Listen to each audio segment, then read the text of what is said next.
without further ado, I'm really thrilled to have Kira give us a guest lecture today on AI. So a lot of you have taken or heard of AI, I hope, right? Maybe you've taken an AI class. These kind of give us the overview, all right, and a good sense of the terminology as well as applications, and importantly, what you can and can't do with AI, all right? So I want you all to focus, give all your attention, Mr. Pirelli, to Mr. Chan as he gives us this guest lecture, all right? He is an internationally published author. He's already published several papers for international venues, all right, including the use of AI and making sure that those AI systems are trustworthy, all right? So he's here, he volunteered to give this lecture. So I'm extremely excited to have him do that. All right, without further ado, Mr. Chan.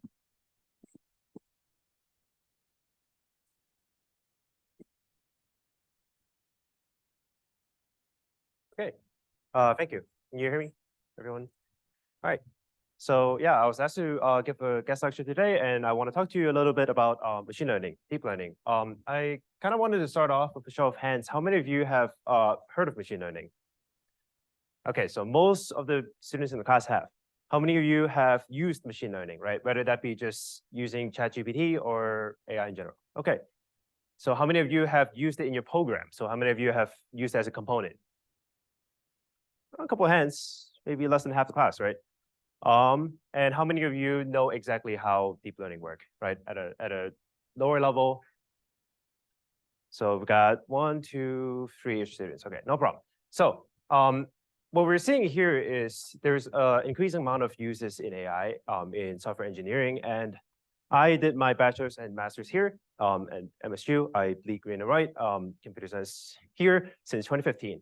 And when I did my undergrad in senior year in 2017 or 2018, there was exactly one course titled Introduction to AI in undergrad. Now, obviously, recently we've seen a surge of machine learning related courses. Undergrad now we have, I think, AI, deep learning, and data mining, right? So we're seeing these becoming increasingly prevalent. Yet, I think for me, at least as a student going through this program, I don't think that I'll have a lot of experience going into industry. If they told me to implement something with machine learning in it, I would not be very confident. So what I want to do today here is maybe demystify what DNN is and bridge that gap between us as developers who traditionally write a lot of code, but don't have a lot of experiences with AI. So I want to bridge that gap and maybe explain to you what exactly happens behind this black magic box. So I like to start off with some terminologies. And we see these three terms mixed up quite a bit. They're almost kind of used interchangeably, but they're very different. So artificial intelligence in general describes just how can we teach the computer how to think. So this is a very broad area that captures a very, very wide, many different fields together. And machine learning is a subfield in artificial intelligence that captures how we can learn patterns directly from data. You can think of this as a square is a rectangle, but a rectangle is not a square, right? And then a DNN is a specific technique within machine learning that we use. This is kind of like what's spearheading machine learning at today, what makes it so popular. So fundamentally, our world is run by data. We have a lot of data, whether that means business collecting data about you, right? The world in itself is actually just, you can map them into data.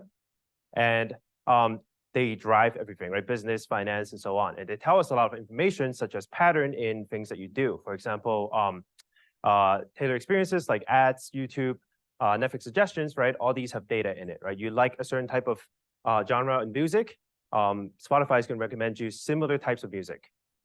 So another really nice thing is computers are very good at numbers. If you ask computer how to think, they're not very good at that, right? Computers are very good at, if you ask it for computations, it will give it to you very fast and very accurately. Now, the underline here is a lot of things can be turned directly into numbers, like images, right? Images are just basically a bunch of numbers stacked together to form the image, right? Audio, we can actually record my voice, and your pitch and your frequency can then be mapped to the voice that you listen to. So machine learning is really concerned with the idea of teaching a computer how can we generalize and perform some task without specifically instructing the computer how to do this. And the main concept is, again, extract these patterns that exist in the data. Obviously, a guest lecture would not be complete without a comic from XKCD. And here we have just a bunch of data, right? You chuck it in and you got some linear algebra, and you're going to try to find some patterns in it. If it doesn't look right, then you stir it around until it looks right. This really captures exactly what machine learning really is, right? We try to find some pattern in it. If you can't, you look at it from a different angle. And if you see patterns, then you got some results. So when we talk about machine learning algorithms, there are three key types of algorithms. It's supervised learning, unsupervised learning, and reinforcement learning. Supervised learning is we have some data and we label this data. For example, I've got a bunch of pictures of cats, right? And each picture is a cat, so they're labeled. In unsupervised learning, we don't have any labels, right? But we want to find some relationship between the data. Example of unsupervised learning would be a clustering problem. Here I've got a bunch of data points. Each of them have different color, different shapes, but they have some relationship, right? All these can be grouped together in a circle. Within the circle, all of them are triangles and orange and so on. So this is an example of an unsupervised learning algorithm. And then finally, reinforcement learning is about how we can teach the computer how to do a task through trial and error. For example, I can teach a computer how to park automatically, right? And I can do this through trial and error. If I've parked correctly, you give it some reward, right? If it crashes, you negatively penalize it. And eventually, it will learn how to do this. So what I want to focus today is mostly on supervised learning. Given a data set, we have some labeled images, for example, images of cats and dogs, and I would like to have the machine tell me if this is an image of a cat or a dog. When we feed it new data, right, if I've trained my algorithm to identify cats and dogs, it should be able to tell me if a new picture that I put in that have never been seen before, is it a cat or is it a dog? Typically, right, we will teach the algorithm how to do this by iteratively predicting. So I would start off by guessing, essentially, is this a cat or is this a dog? And then based on if I'm right or wrong, we'll adjust how we think about the image and learn basically what is the correct decision. I like to think of this as, those pre-semester tests that we take. Some classes offer them right at the beginning of the semester. You'll take a almost similar to final exam, but you have no idea what is happening, so you're kind of just circling random stuff, right? So this is random guessing at the start of your semester. And then as you're learning your material in the semester, you start to understand these concepts and you generalize what these concepts are. Then at the end of the semester, we take our final exam, which is where we take what we've learned and then apply it to similar questions. So mathematically, we learn a bunch of equations. In class, we've seen them with specific numbers, right? And on the final exam, we might give you the same type of questions with the same equations that you're supposed to apply, but with numbers you've never seen before. Yet, we should still be able to correctly apply this algorithm or mathematical equations and get the right answers. So here are some common problems that you might see in machine learning, right? So classification is if I have some data, you classify it into some category. And binary just means yes or no, right? So in binary classification, is true or false. Is it a cat? Is it a dog? Or sorry, is it a cat? Is it not a cat, right? And multi-class classification is basically saying, I've got a large number of classes. I need to classify them into corresponding classes. So maybe this would be different types of cat breeds, right? There's a lot of cat breeds. You want to know if I take a picture of a cat, what type of breed it is.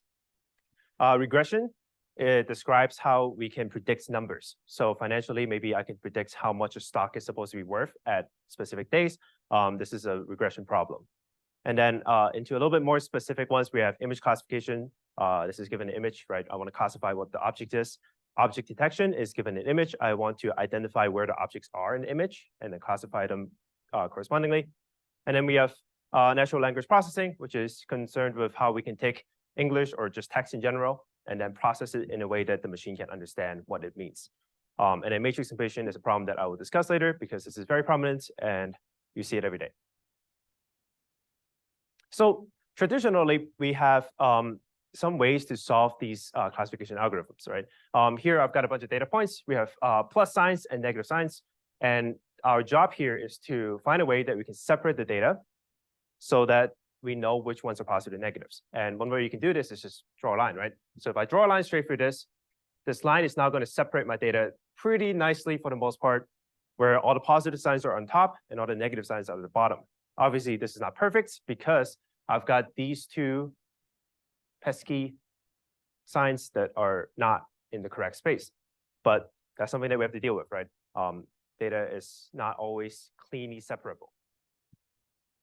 So if I give you a new point, you should be able to tell me based on this line, right? Are we going to guess, is this a positive or is this a negative sign? Because everything else around it is positives, we're just going to guess that this new point is a positive sign as well. So traditionally, we can do this with these linear regression, linear classification algorithms, decision trees, and so on. But these deal with a very low dimension approach, which is where I've only got plus and minus to class is very low level, right? But if I increase the dimension, if I add more and more symbols, if I add more and more colors in it, right, these approaches are going to start failing because of the complexity introduced. So this is kind of where deep learning comes in. Why exactly are DNNs so popular right now? And I'd like to give a motivating example of what this is. Last summer, I went to New York to visit my friend Vic, and Vic has two cats. This is Dino sitting on my lap. This is actually within 1 hour of me entering his apartment. So Dino's pretty chill. I like cats now. This is Dino sitting in a suitcase, and this is Rex.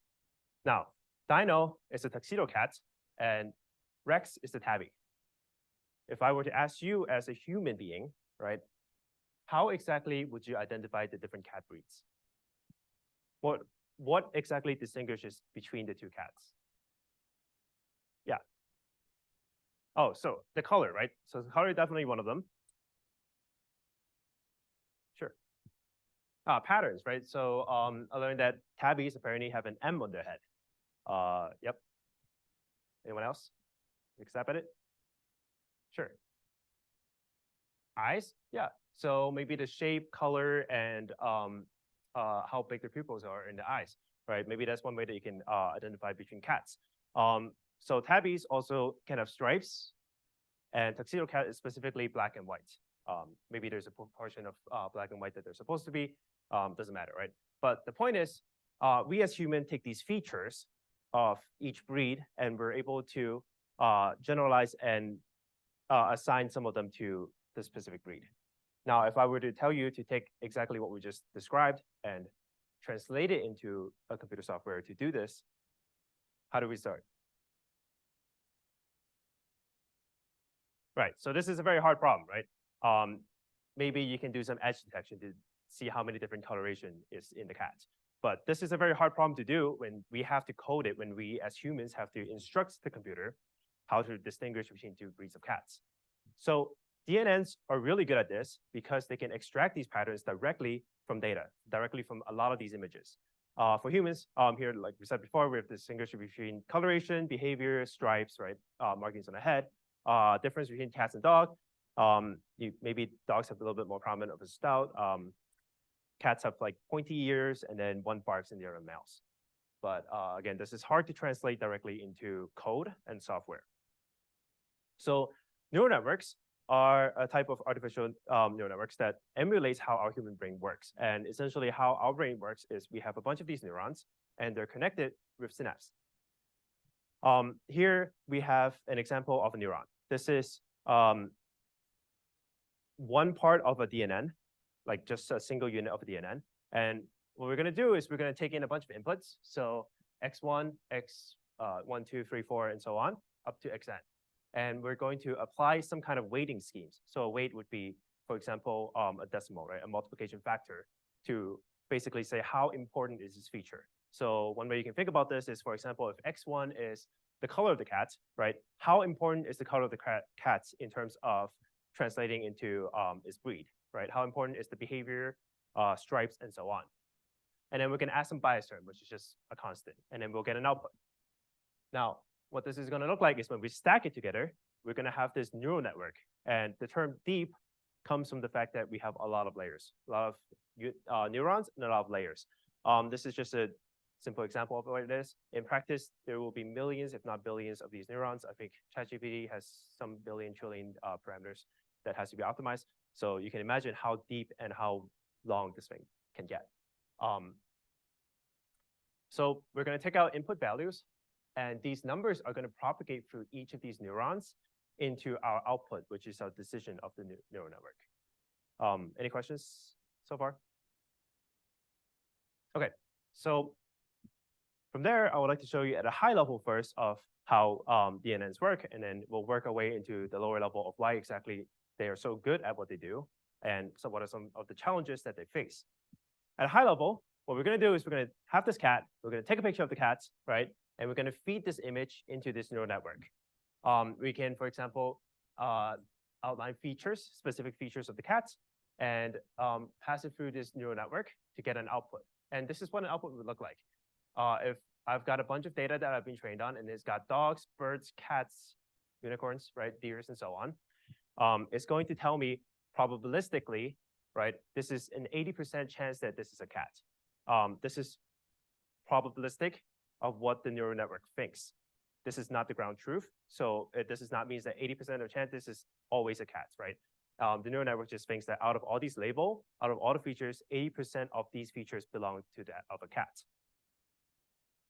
So here's another example. This is a little bit more detailed from Dr. McDaniel, who gave a talk last week. Basically, what we have here, we start with the scene of the road, basically, with a stop sign in it. Our autonomous vehicle is going to take an image of the road scene. And with this stop sign here, it's going to map individual pixels. So the first pixel might map to the first neuron here. The second pixel might map to the second neuron, and so on. And we're going to go through this entire picture and map it through this input layer. And then these numbers are going to propagate through this neural network and give us an output. So this output, again, gives us the probability of this image being that of a specific class. Here we have a stop sign. Now, a key property that makes DNN so powerful compared to traditional approaches is its ability to predict nonlinear data. What that means is previously we have these two separate points of data with plus and minuses, and we can just draw a straight linear line to separate the data very nicely. But this is not exactly how things go in real life, right? Some data are not linear, which means we can't just separate it with a straight line. For example, here, I've got a bunch of points on the outside, and I've got pluses in the inside. How do we draw a line through this, right? You can't draw a line through this to separate the data nicely. If I just draw a line through this, half of my plus signs are going to separate into the wrong region, and then the negative sign is going to separate into the wrong region, right? If I move this line down, I can have very, very well accuracy on the plus signs, right? But that's still not a good model because we can't get any information about the negative signs. Now, for this specific problem, we want to be able to draw a circle, right? So everything within the circle is considered plus signs, and everything outside of it is considered minus signs. And DNNs are able to do this through something called activation functions, which is attached to the output of a neuron. So if you remember, we have a bunch of neurons that are connected together, right? Each of them multiplies some kind of weight, which is going to attach an additional function to the end of each of these neurons to the output. And commonly, you're going to hear about these four functions. There are more activation functions out there. I don't expect you to know what the intricacies is, but the key idea here is we're able to capture nonlinearity in our data. So here I have some examples of what the activation function looks like, right? Linear is just take my output exactly what it is. ReLU, a rectified linear unit, this one is very popular in DNNs. This is basically saying until I hit a specific threshold, I'm going to use 0, right? Anything past that threshold, I will use. So just with ReLU units, we're actually able to capture nonlinear data. So that problem that we had before where we have to use a circle to capture the data, ReLU is actually able to do that. The proof itself, you're gonna have to trust me on this for now. I will black magic prove this. So the sigmoid function has this really nice curve where it will normalize your output between 0 and 1. And then finally, your step function is just your typical, I will just go 0 all the way until some threshold, and then other than that, I return 1. So the architecture of the neural network describes how we organize these neurons and weights collections. A DNN may have anywhere from thousands to millions of neurons and connections. So in general, the more neurons that you have and the deeper the layer goes, the more dimensionality that it can capture.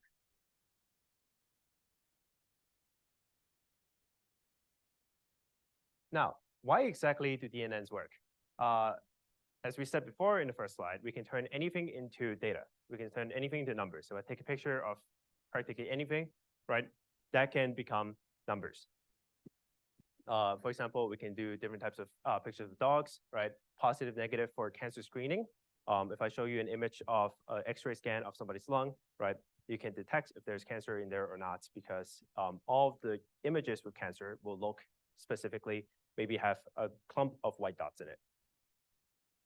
Financial data, right? So there's definitely correlation between what makes a company successful and what makes a company not successful. And then finally, we're basically saying with DNNs, there's some decision boundaries, some line that, like the line that we drew before, that can separate the two classes of data.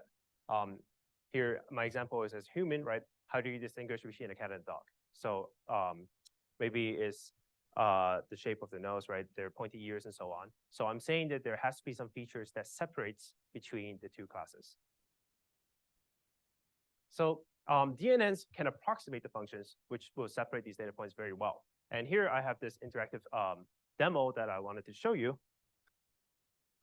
from a book. Let me see if this is gonna show correctly.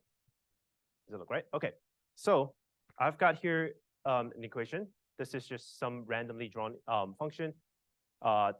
For us as humans, right, this is very hard to approximate. If I tell you to come up with an XX f of x function that can show you this line, this is a very hard problem. One way that we can think about this in terms of the cats and dogs example is if all the cats are on the top half of this curve and all the dogs are separated into the bottom half of this curve, DNNs are able to approximate this exact line that separates the two data. So what I'm going to do here is I have this neural network. Okay, let's go down a little bit. Does that look? What this is from each neuron, I have 0 to 0.2, which is this gray highlighted box here from 0 to 0.2. And I have 0.4 to 0.2 to 0.4, 0.4 to 0.6, and so on, all the way into from 0 to 1. By dragging this box, I'm adjusting the weights of the neural network a little bit at a time. So one step at a time, I'm adjusting the weights of the neural network to approximate this function. Right? So if I do this iteratively for each step, I'm able to kind of get the shape of this function in a very, very approximate form. So here I just took in between my steps, so where the gray box is, right? I took the average value of all my blue lines and I just dragged where the yellow line is. So as you can see now with the yellow line, we can loosely kind of approximate how this curve should look like. And remember from calculus, if we increase the steps, if we draw infinitely many of these little boxes, now we can very accurately approximate this curve. Making sense? Cool. So DNNs are able to, at a very high level, separate two classes of data using a similar approximation. This is also, by the way, why when we increase the number of neurons in a DNN, we're able to capture higher and higher dimensionality of data. If you imagine if we just have more and more of these neurons, right? So basically more steps, we're able to capture better and better this curve with the yellow line. Let me go back to this view. Okay. So here I have a different view of how DNN can approximate the data. Imagine if all my pictures of cars can be clumped into this green blob here, right? And all my pictures of deers, cats, and dogs and so on can be clumped into the corresponding color in blobs. I'm saying that there has to be some type of approximation function that I can draw in between these shapes that will separate them. Obviously, you know, the pictures of cats and dogs cannot just be drawn down into a very low dimension like this. But if you imagine this scaled up into your picture's dimensions, the same idea still holds. So DNN, again, we're just learning these black outlines. We're approximating these black outlines where we can correctly separate the two data. So yeah, DNNs, pictures of cats and dogs, every presentation. Here I've got a bunch of cats and a bunch of dogs. And what I'm going to do is I'm going to ask you as a human to clean your mind, right? So start off blank, tabula rasa. And I'm going to tell you that the first half of the pictures are cats and the second half are dogs. can you correctly tell me, right? Is this a cat or is this a dog? You should be able to, right? Because all the cats look specifically similar to each other, and all the dogs will also look close to another dog. So if I show you an example that you've never seen before, you can still tell me that it's a cat or it's a dog correctly. And DNNs are able to do very similar things. If I show it a bunch of data, it will learn this approximation from this data directly, and then be able to generalize that information into things that it has not been seen before.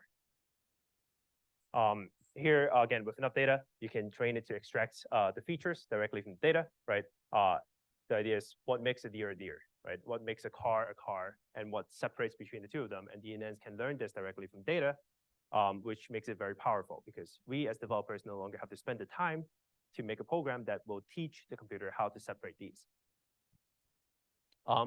And when I say with enough data, I mean with a lot of data. A very small data set that is considered a toy data set, it has about 60,000 images, right? So real data sets that are being used will have billions, if not trillions of example inputs to train this DNNs. So what we like to do is we'll start off with a data set. So this data set contains, for example, a bunch of images of cats and dogs, and we want to train a neural network to tell me if it's a cat or a dog when we show it an image. Typically, we will split this data set into two subsets, one known as the training set and the other one known as a test set. Our training set is what we're going to teach essentially in class. Our test set is what we use to evaluate how well a DNN has learned from that training set. We usually take 60 to 80% of it as training data, and then the remainder is used validation data. Two really important things about the data. First, they have to be separated. You should not show the DNN things that you want to test it on, because otherwise you wouldn't know if it learned from that testing image, right? And then the other thing is really important to shuffle your data correctly to guarantee that you have true distributions. If I don't shuffle my data and my input has more cats than dogs, right, your DNN is going to be more biased towards cats because it has more images of cats. So it's very important to shuffle your data so that you have a true distribution before you train your network. So this is called the training loop, and every DNN will always go through this training loop. And this is how we teach it how to identify that boundary. So you will repeat this training loop for n epochs. So just think of this as n iterations. What we're going to do is we're going to first select a batch of training data from our entire training set. So if our training set has 40,000 examples, right, we'll extract a subset, for example, 1,000 images from that training set. We're going to show it to the neural network. And we're going to say, tell me, are these cats or are these dogs, right? So we're going to show it to the neural networks, and it's going to tell me if it's cats and dogs. Now, by default, because the DNN doesn't know anything about it, it's going to be randomly guessing, right? Just like our pre-semester test, if you don't know anything about the subject, you are randomly guessing at it and hoping that you get it right. And that's okay, because what we're going to do is we're going to define a logs function that measures how well we're doing. Now, for example, if I've got 1,000 images, right, I can calculate how much of those the DNN correctly classifies, correctly says if it's a cat or if it's a dog. So this metric allows us to look at the DNN model right now for the weights and say, how close are we to correct? How close are we to a good model? The fourth step then is to calculate how much we have to change each the values in our neurons to get closer to the perfect model. This is something known as gradient descent. If you remember, this is our simple x squared algorithm. We're going to imagine that we start off at this large blue dot. We're going to calculate the direction that we have to change. So this is our optimal. This is where we want to go. So we're going to calculate which direction that we need to go. So we need to go down in order to reach this optimum. And we calculate how much we have to change, right? And we're going to use this to identify which way we want to change the weights. Another thing to note about gradient descent is we're going to start off with taking very big steps, because if we're far away, right, we can afford to take bigger steps towards our optimum. And then as we're getting closer and closer to optimum, we'll take smaller and smaller steps. Questions? Okay, so in order to update our weights, we use something called backpropagation. And the reason why it's called backpropagation is because we're going to start off from the output of the DNN, and we're going to work our way backwards towards the input. Why? because we know how much we have to change each of our output by in order to improve the DNN's performance on our specific test sets, right? So we're going to start off with the output of the DNN, right? We're going to change this weight to perform better, essentially, right? And when I've changed this weight, now the numbers in the previous layer have to change to reflect my updated value here. And this process is going to propagate backwards into the neural network. So when you're updating the neural network, you're updating all the weights from your back all the way back to the front iteratively. And essentially, we're going to do this process over and over again to tell the neural network to guess at this input data. And I'll tell you how well you've done. And you're going to readjust how you think about the data, how you look at the data in order to improve the results. And once we're finished with training the model, ideally now we have a pretty good model, right? The DNN will tell me how, if this is a cat or if it's a dog, and hopefully this is 95% accurate, so on. What we can do is we can now feed it new data in the same way that we did before. We will give it an image, and it will pass through the neural network, and it will tell us, is this a cat or is it a dog? The test set, again, must be independent to the training set. So you're testing the network on data that it has not seen before. And just kind of think of this as taking an exam, right? Like we're giving you very similar data. We're giving you very similar types of questions. You might not have exactly seen the numbers before, but you know how to apply the knowledge that you've learned in the class to the specific numbers in order to get the right results. So hopefully you can see by now how DNN is about all the hypes that we have right now. They can solve problems that we really could not have solved before that are traditionally really hard problems for software engineers. They can perform very well with very high accuracy, better than humans usually, and can be applied to a lot of disciplines, like cancer screening, right? Credit score actually uses some kind of machine learning algorithm. Stock market predictions, image classification, basically anything that you can identify patterns in it, whether you know there's pattern or not, you can probably use machine learning on it. So another really nice property is once we train it, they can be used as black box. What does that mean? That means if I put in an API, right, you as a developer who doesn't know anything about this neural network can just feed it an image and it will give you an output. So it's black box because we don't need to know how it works. We can just have some really smart mathematicians or researchers to develop these techniques for us. We can simply use them as developers. So all of these are reasons why DNNs are kind of all the popularity right now, and also it's kind of a buzz term, right? If you put it on your resume, you're probably getting an interview. But they don't really just come without any challenges. Obviously, they are not sentient, and they have their own drawbacks. The first really big one is data bias, right? And DNNs will pick up any type of bias that you have in the data, whether you wanted to or not. And these include protected attributes such as gender, race, age, and so on. For example, the Compass is a system, a computer program that was used around 2013 to, I want to say 2017, I'm not sure. But it decides how much bail should a defendant get bail, and some sentencing decisions for the court system. Now, if we train this system on historical data, right, the bias in that data is going to get picked up by the neural network. So what we found is this system negatively discriminates against specific minority groups, right? Because historically, those minority groups are getting harsher sentences. So DNNs will pick up through this data bias, and it will just take it and spit you an answer. There's no empathy, right? It doesn't think, and it doesn't think about the situation. It doesn't think about what is right. There's no ethic involved in DNNs. So it will just take what you give it, right? Look at historical data that you've taught it before and give you an answer. Another example that Dr. McDaniel used last week was an Harvard admission. What do you think is the #1 feature, #1 quality that makes you get accepted at Harvard? Sure. Sure. So families that went to Harvard. Anyone else? Let's take a guess at it. I was really surprised by this. So Oh, sure. Somebody raise their hand. Shout it out.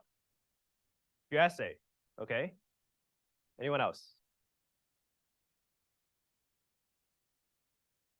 Okay, so the answer is varsity tennis. Why? Why is it varsity tennis? It seems random, right? Out of all the things that you think about to decide if you get admitted into Harvard, why is it varsity tennis? Sure.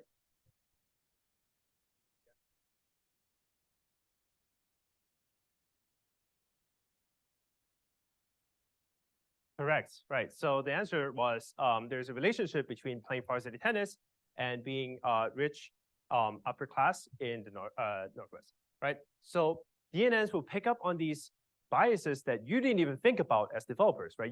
I would never think about this, right? You when you see a bunch of data, you would never think about the fact that varsity tennis captures some protected sensitive attributes that should not be used in the decision. So DNNs will directly pick that up. They don't care. They just see, oh, every individual that has varsity tennis are good candidates. They are good candidates, right? But this bias has to be something that we think about because we don't want to use class and such in our decision for admissions. So the key idea here is protected attributes should not be used in these decision making. We as humans have empathy, right? We think about the situation, we think about the person before we apply a decision, whereas DNNs won't. So it is very not good at these things. But sometimes it is important to use these attributes, right? So if I have medical data, if I want to predict if a patient is going to suffer from severe illness from COVID, then age definitely matters, right? So we don't really want to use age in some decision making that will discriminate them against, for example, getting a job, right? But in order to predict if they're going to severely get affected by COVID, we do need that information, and we should use that in our model. So the story here, the conclusion is really we need to think about, right, should we be using these protected attributes? And also to know that your DNN will pick up on these attributes even though that you don't want it to, and even if you don't know it exists. Now, another challenge that we have is called interpretability. When we write code, we can test our code. We can walk through it line by line, and when it fails, you can debug it line by line until we get to the point where it fails, and then we can fix it. We can isolate this line or block of code that fails. DNN are just a large neural network of numbers. How do you even start to look at that, right? If I just give you a bunch of numbers and I tell you what is wrong with these numbers, I don't even know what is wrong with the numbers. So they are typically just used as black box algorithms. Here, I've just got my input, right? For example, you just put in an image, you get your black box, and you get some output. So this black box is really used as magic. This is really hard to debug. For example, if you give it an image of a cat and it says it's a dog, it's very hard to debug why the neural network thought it was a dog. For us in code, right, if it makes a bug, maybe you divide it by 0, you can trace it back down to the line where it divided by 0 and maybe add a guard. But DNNs, you can't do that, right? Yeah, so interpretability has a whole research field called explainable AI, or XAI. This field is concerned with how can we make sense of the neural network's output? How can we map it to some explainable way that we can say, why did the DNN make such a decision, right? Like if you give it an image of a dog, why did you say it's a dog? Well, the DNN will maybe show you that it's got nose, right? So I've centered on the fact that this thing has a very specific type of nose, and that's what makes it a dog. Okay, so let's go back to our cats and dogs. Again, here we're going to wipe our minds. We're going to start off blank with no information. And I will tell you once again that the top half of the images are all cats, and the bottom half are all dogs. Now, I want you to learn that. And we're going to pretend that we have a lot of these images, right? We're going to pretend that we have thousands, millions of these pictures. Okay, very similar pictures. What is this? Dog. It's not a trick question, right? What is this? Cat. What is this? It's a dog. What is this? That's a dog. For context, I cook a lot. This is pasta. It's a random picture from my phone that I pulled. But why is it a dog? all the dog images are green. That's a challenge, right? If your data does not capture the true representations, your DNN will pick up on these bias, right? So if it's got green, it's a dog, right? All your cat images don't have green. So if I've seen green, it's a dog. This problem is actually one of the first challenges, I guess, that are described and that I learned about. Specifically, dogs are kind of your outdoor animals, right? So a lot of the pictures that you take of dogs are with grass in it.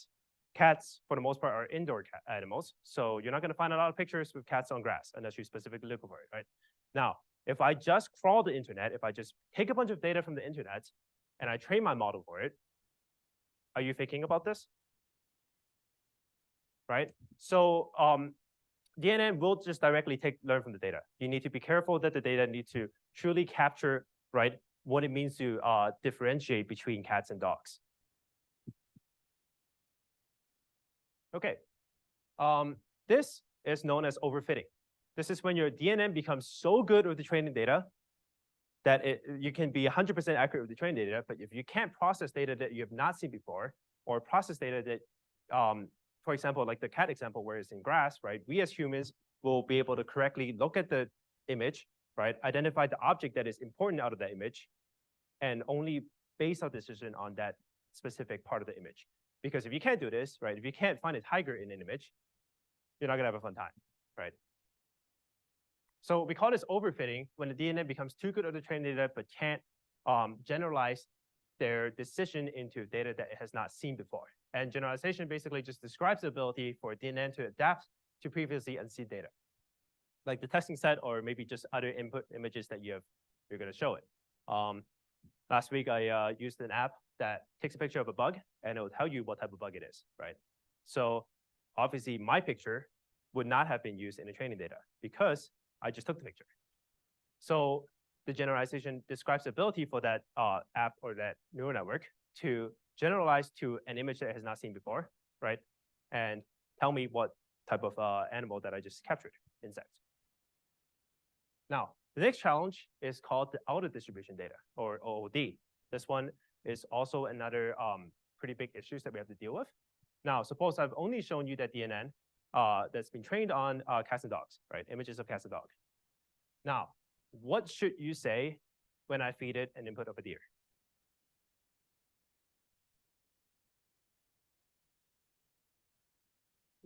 You don't know, right? The DNN is always going to tell you if it's a cat or a dog because you've only taught it it's a cat or a dog. So actually, it will probably say that it's a cat because deers kind of look closer to cats, right? They've got antlers or pointy ears, so maybe that's something that it will fixate on. But this is out of distribution because we didn't think about the fact that it could be a deer, right? Another example is consider me, right? If I train my model to predict how well an NBA player plays at a certain game, right? And the model is very accurate, but if I put myself in it, obviously I'm significantly shorter than LeBron James and Kobe Bryant. My model is not going to know what is right. You don't know what the output is. I wouldn't know, right? Am I good at basketball? Maybe I'm actually just really good at basketball, right? You don't know because you have seen that data that correlates a person of a specific height compared to everyone else that you have seen in the NBAs, right? Driving data, right? If I've only trained my car to drive in sunny day, what happens when it rains, right? What happens when it goes to night? These are very specific but different scenarios that you, as an autonomous vehicle, need to be able to correctly handle, right? But they are completely out of your distribution. If you did not think about it, if you only capture data during sunny days, right, your car is going to drive very well on sunny days. But when it encounters rain, when it encounters nighttime data, it's not going to be able to perform just as well, right? You actually don't know if it can perform that well or not, which makes it even worse. So these images are research from Mick, who is a previous student of Dr. Chen, and his research basically, here's I have an image of a car that my neural network correctly predicts as a car. It's very pixelated because these images are very small. They're 32 by 32.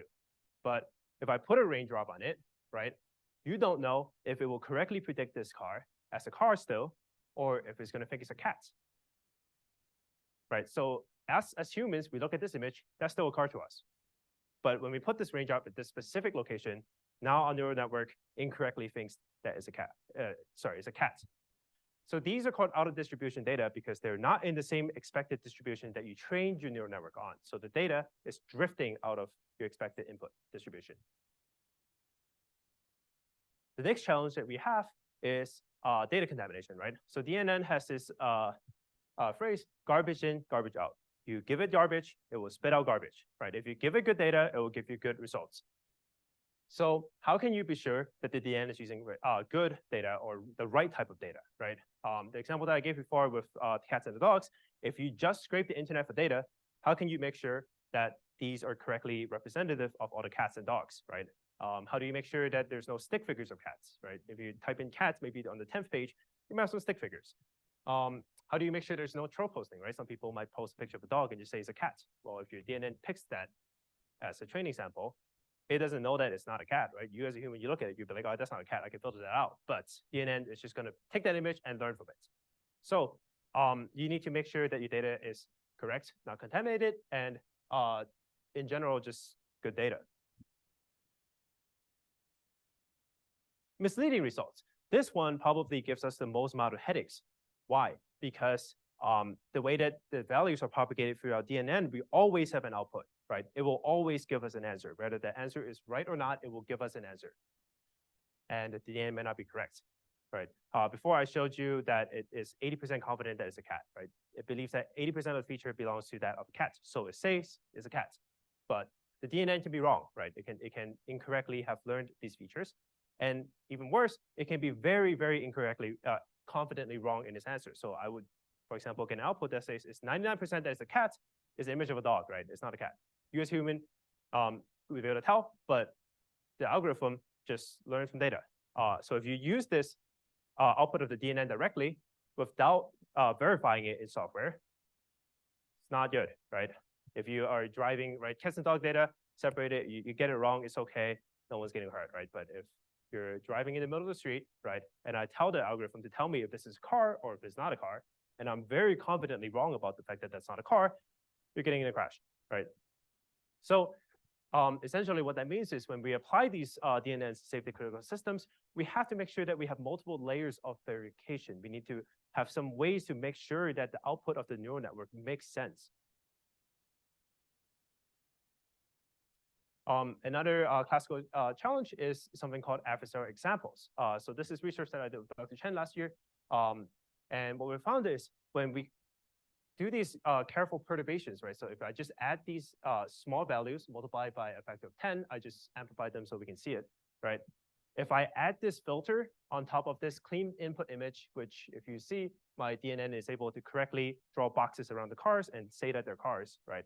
But if I add this perturbation filter on it, now we're not able to detect anything at all. So if my car is driving down the road, right, driving down the, this suburban area, and I'm not able to detect any cars or pedestrians, that's a problem, right? You're going to hit the first thing that you see. This is also another reason why we need to verify the output of the DNN, and don't just blindly trust it. If we have this example, but we also use something like radar or LiDAR to make sure that there's no objects in front of us, even if our DNN fails, even if it fails to detect any of the objects, right, our radar and LiDAR hopefully can still pick that up and prevent us from crashing into them. Okay, so that's about all I have at a very, very high level abstract view of DNNs. Any questions about it? Okay, so if not, I'd like to move into large language models. Obviously, all the hype around ChatGPT, this is something that maybe some of you have used, right, and definitely have heard about. So large language models, they are a combination of natural language processing and generative AI. Natural language processing is just how can we get a computer to take text and make some semantic or take some context out of this text. What does this specific text mean, right? And generative AI is how we can generate stuff using AI. So if you've seen like the generated arts, right, AI arts, language like strings, ChatGPT is all generated, right? Because the computer generates you the response. So these models will remember the context of what you ask it. So if I ask it, what is my name? It will remember the context that you're asking well, let's just pretend that I'm the AI, right? If you ask me what is my name, I will remember that you're asking about my name. So this is the context of the sentence that it memorizes. So words are converted into tokens.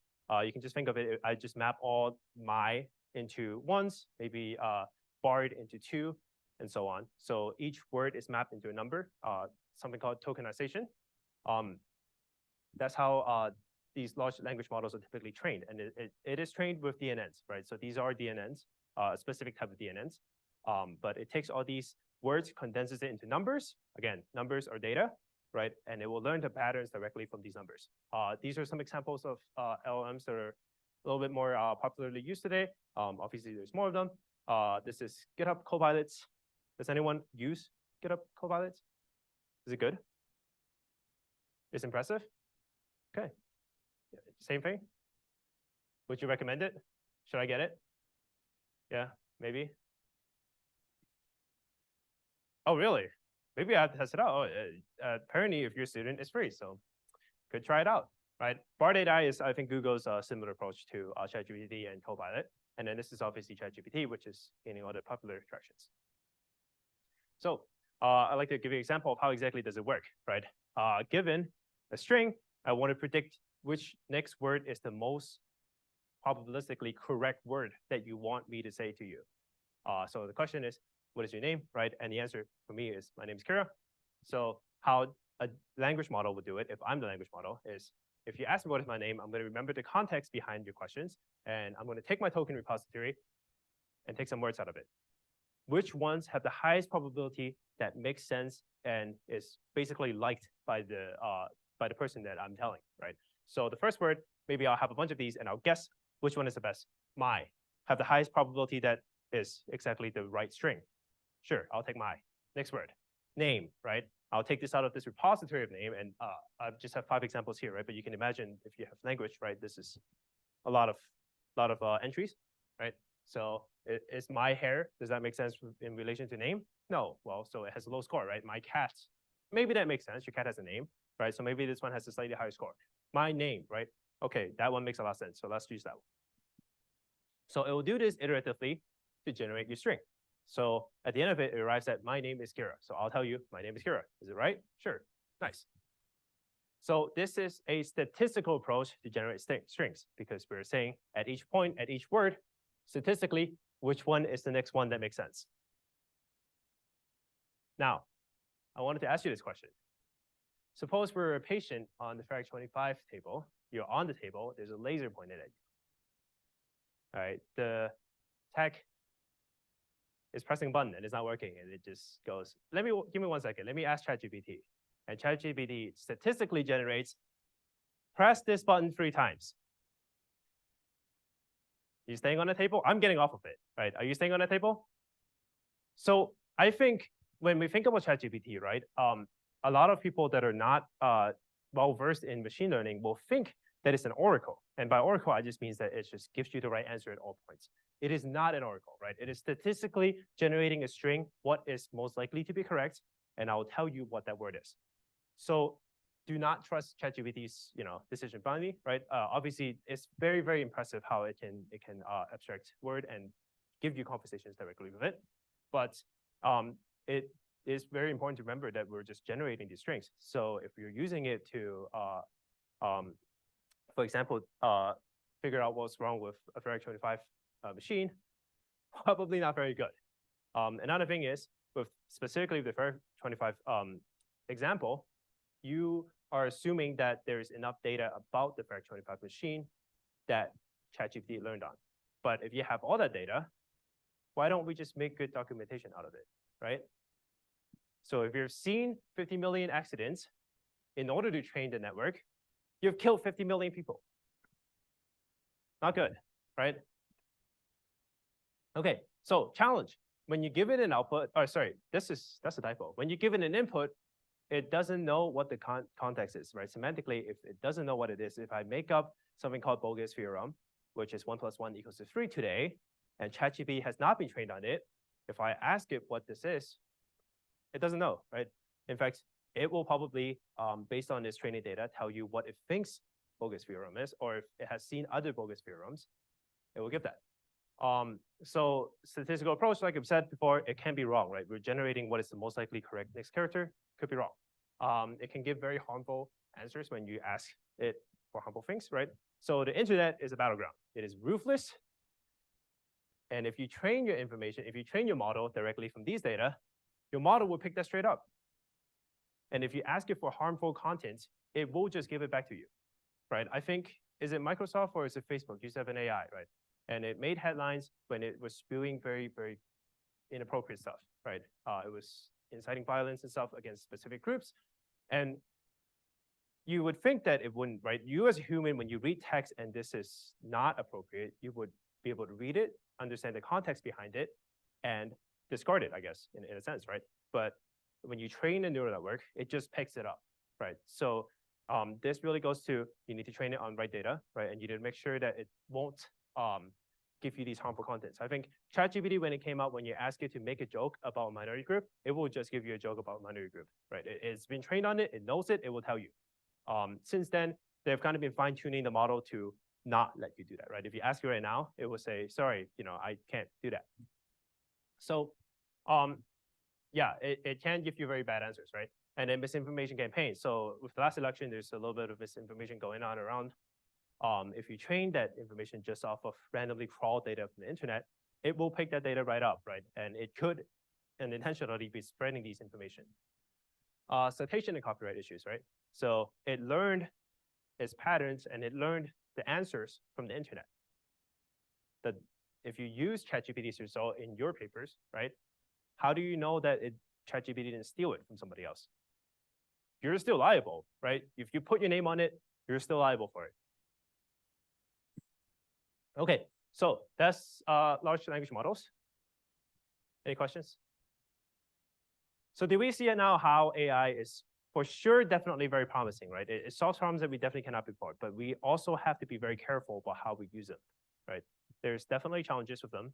And if we're not careful about how we use them, especially in safety critical systems, it can end very poorly for the users.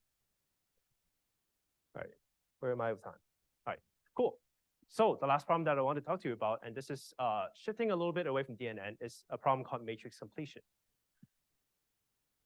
So here's the problem. It's very prevalent. You have seen it. You're using it. You might even be using it right now. Okay. So I've got a matrix, and this matrix is sparse. And by sparse, it just means that there's not a lot of entries in it. It's just got some entries in it. Okay. And I want you to guess and fill the missing entries in this matrix. Any guesses? What is this one? 1. Okay. And the next one is 2, right? What about this one? 10. Okay, so this is a very simple matrix that is just your columns are just your 10th digit and your rows are just your single digits. So your job is to guess these entries, right? Where do you think, if I were to take this idea of matrix completion and I apply it to a different problem, where do you think it will come in?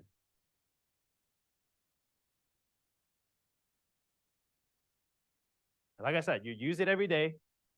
You probably use it, maybe not right now. Maybe not. If you're paying attention, maybe not right now, right? But if you go home, you're probably using it. If you hop in your car, you turn on your car, and music comes on, probably you're using it. Any guesses? Don't be afraid to be wrong. Bluetooth? Not quite.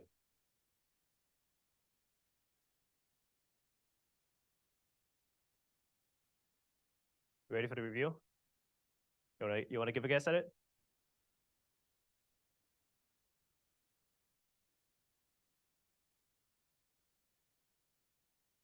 Maybe I don't understand what that means. Okay, no worries. I thank you for the attempts. So, recommender systems, right? Imagine each of these numbers are songs, and I tell you to fill in, recommend me what these songs are, recommend me what these shows or videos are from YouTube, right? This is the matrix completion problem. And I will promise you, you are using it every day, right? And you will use this, you'll probably run into this problem within a year or 2 of you joining the workforce, right? So when you run into it and you see this, come back and tell me. I'll be pretty happy, right? All right. So matrix completion is a very, very hard problem. Here, this solution is very, very simple, right? There's very specific relationship in between my data. But if I give you a bunch of music, so I specifically have very interesting music taste, right? I like pop from 2010s, but I also listen to rock and I sometimes listen to EDM and such, right? But if I've only shown you pop data, right? If I've only sparsely shown you the type of pop music that I like, and I want you to recommend to me EDM music, it's a hard problem. You can't, right? When I went to a talk about matrix completion, maybe last year, right? This is an engineer from Netflix or Microsoft. I don't remember which one. But his quote was, "We're not trying to be as correct as we can with matrix problem. We're trying to be as less wrong as you can." Because this is a very hard problem. So with that, so this problem specifically, because it shows up so much and matrix completion is a subset of machine learning problem, I figured I would let you guys know about it. Yeah, so any remarks? DNNs, crazy powerful, right? Lots of many applications. Cancer detection, one of my favorite applications. We can solve problems that traditionally is impossible to solve for us as software engineers. But they're not silver bullet, right? It's very important to know that they're not a silver bullet. They're very good at what they do, but they also have a string of problems that will always be there. So when you have a hammer, everything looks like a nail, okay? When if somebody asks you, hey, can you build me a DNN that does this? The first thing you should ask is, should I even use a DNN for this, right? An example that I like to give is, last week, one of my friends showed me a conference device, and it's a mic, right? So it sits in the middle of the conference table, and there's a camera on top of it that spins around, and whoever is speaking, it will spin around too, okay? And he tells me, yeah, so this thing uses a really cool neural network to do that. Okay, so what is my first response? Why? What is the point of using a neural network, right? You can just basically have a bunch of sensors around the thing. Whichever one picks up sound, just move the camera to. There's no reason to use DNNs for this, right? So if you have a hammer, everything looks like a nail. But does it make sense, right? That's the important part. This is another XACD comic that I showed you before in this class, and that is if I spent X amount of time developing that neural network algorithm, right? You have all these maintained, you have to make sure that it works, you have to make sure that so your data over time will drift, right? As your mics get better, your data input will change to that new types of mics. So you're going to constantly be updating your software, your algorithms, your neural networks to match that. But if we can just solve it without neural networks, and it's just a simple solution such as like detecting, which side of the room is talking, don't use DNNs, right? Like it's overkill. Okay, so with that, that's pretty much my talk. Hopefully I have successfully demystified about a little bit of what happens behind the scenes.